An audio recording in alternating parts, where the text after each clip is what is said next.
before that, we are joined by two incredible teenagers. Freddie Corbett and Harley Hollingworth have been held heroes after they bravely risked their own lives on last Saturday, to save a suicidal man. Yeah, and they're joining us now in the studio with Freddie's dad, Billy, to share their incredible story. Hey, guys. Thank you for coming in. I mean, Freddie, Harley, your lives changed, literally, 10:30 on Saturday night. Freddie, can you take us back and explain what happened that night to us? Well, me and my mate Harley were on his way home, catching last train home, and we saw a man sleeping in a sleeping bag. It didn't look like he were all right, and I heard a train coming, and he wandered over to the tracks, and he got on the tracks.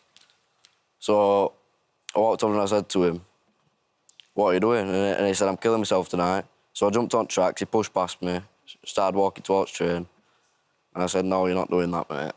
And I picked him up and I chucked him onto the side, got Harley to come over. We dragged him over to the shelter, pinned him down for about an hour until help came and spoke to him about what's been going off. This is it, because it's one thing to help someone, but you physically had to restrain this guy, right? I know. So when he pushed past you, what were you thinking? I was just like, I can't let him die. Like, I'm putting myself at risk, but like, it's not just him. And it's not just me. It was train driver, everyone on train and everything. People can be traumatised, and it just ruins people's lives. And obviously, everyone deserves a second chance at life. And Freddie, were you when you and Harley were just sort of sat on the station? Pretty much, you're the only three people around the platform, right? There were me and Harley, and then there were two young lasses, and I think they spoke to the train driver after. Yeah. He stopped, obviously, and he said thank you for obviously what we did. But so did you clock quite early that this guy was going to do something to endanger his own life? Well, it definitely looked like he were in a bad state, so I was kind of thinking about it. But then I saw him wander over to the tracks, and I thought, no, don't do nothing, don't do no daft. And then he did it. Amazing awareness. My heart dropped. Yeah, I bet. And when Freddie went down onto the tracks to get him off Harley, you know, he initially didn't want your help, did he? But did you then have to go in and help him onto the tracks, Harley? Yeah, I eventually got on tracks with him, but I didn't even know where he'd gone at first. I was too busy on my phone, and then I looked up. Oh, Harley. And he was already on tracks.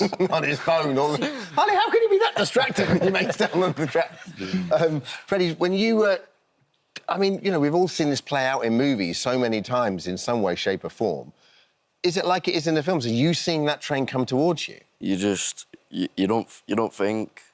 It's just natural instinct. You've just got to do it. Can't think. You've just got to do it. Yeah. Just got to help him. And Billy, what did you think then? Because, you know, this train, I mean, even though you two are heroes, it was 45 seconds away. I mean, this train really could have hit you. So when you come back and find out what had happened, what was your initial reaction? Well, we didn't go to sleep that night very well. But when my wife once at door, we'd been trying to get in touch with Freddie, but his phone had died. So when my wife answered the door, it was a man in an orange boiler suit, which was one of Network Rail guys. They'd brought our Freddie back in Harley. Then when they explained it to us, we were just shocked. Instant, like, fear. I'm thinking, what were you doing? Why? But then, as the night progressed, and then when we woke up in the morning, like I said, I think Gary, he posted something on social media, and it just started sinking in then what they'd actually done. And it was just like, I just can't get over it. And it just kept getting prouder and prouder and prouder. Right, because you've got these two feelings to reconcile as a parent. Yeah. One, I can't believe you put your life at risk. This is your everything, isn't it? Absolutely, yeah. And then the second time, like those values and morals that you and your wife and your family have instilled in, and they're playing out. You must be so, I mean, I feel crying now. Yeah. You must be so proud of it. Yeah, there's been plenty of tears. So Gary was the one who knocked on your door, and Gary was the reason why you two have gone viral, because he said he got called out tonight to a male with intent to self-harm on the railway, and these two lads were his angels. As kids get a bad press with humanity, and like these, the lads have shown tonight. We are in safe hands. I can't speak highly enough about them. If you see them, buy them a J2O, because they're not quite old enough to have a pint yet. Like, you know, you've gone viral for being heroes. How do you feel about that? It's a big title, isn't it? It's crackers. It don't feel real at all. It don't. I still feel like I'm dreaming. I feel like I woke up from Saturday night. Do you feel like heroes? Well, for me, when it first happened, I didn't think it was as big as what other people thought it was. I just thought it was just another day I'd do it again in an heartbeat, every single time. And you stayed with him for an hour as well, right? Yeah. After that initial period where you stopped him from killing himself, was there? How was the interaction then? Were you able to talk to him and kind of calm him down? Yeah. I were in bits, me. Tears were falling down my face, but Your adrenaline must have been pumping as well. oh, not half. I saw a train come by like literally seconds later, and it was just. I thought I was so lucky, but I was so happy that I saved him. But well, me and Harley saved him. But Have you heard from him at all, or have you spoke to the man you saved? I hadn't spoke to him, but one of my mum's mates, I believe she works in Rotherham Mental Health Hospital, and I think he's there, so I think he's getting help. He's getting support, yeah. Yeah, Getting a good bit of support there. And this situation has made you, and I imagine you as well, reflect on male mental health in general as Absolutely, yeah. Yeah, it's a big thing. I mean... It's so unspoken.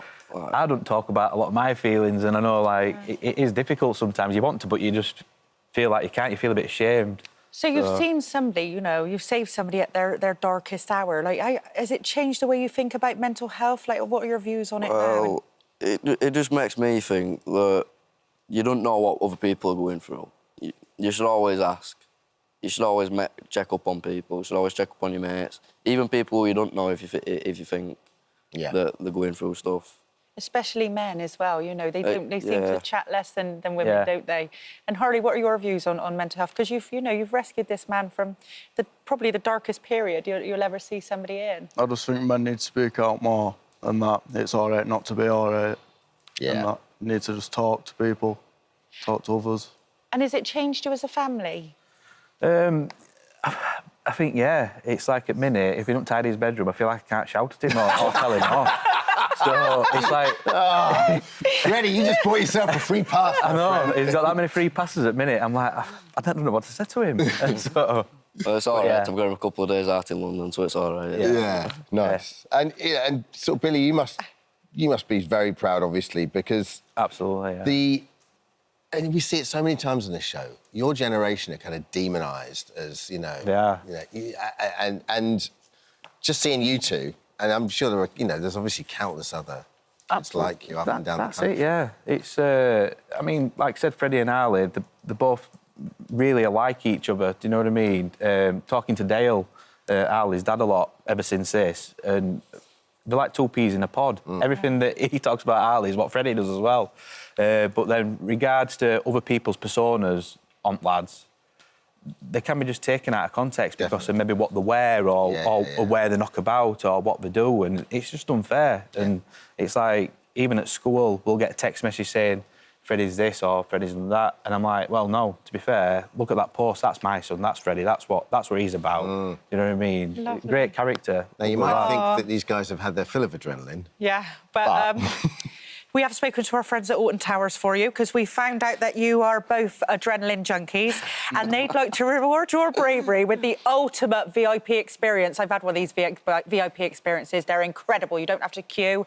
They're including tickets, express parkets, platinum fast tracks for all the rides, a VIP host for the day, unlimited drinks, meal vouchers and a VIP merchandise and unlimited rides. And photos. Boom. There we go. There we go. So have a lovely day at Alton Towers. Freddie's like, give me another week, man. I'm done. I just need to sleep. Give me a break. Well done, guys. Well done. Well done, you two. Great to meet you thanks two. for sharing your story. Thank you. And you, Bill, thanks so much. Thank you so much for visiting our This Morning YouTube channel. We upload new content every single day, so go ahead and hit that subscribe button, and we'll see you in the morning.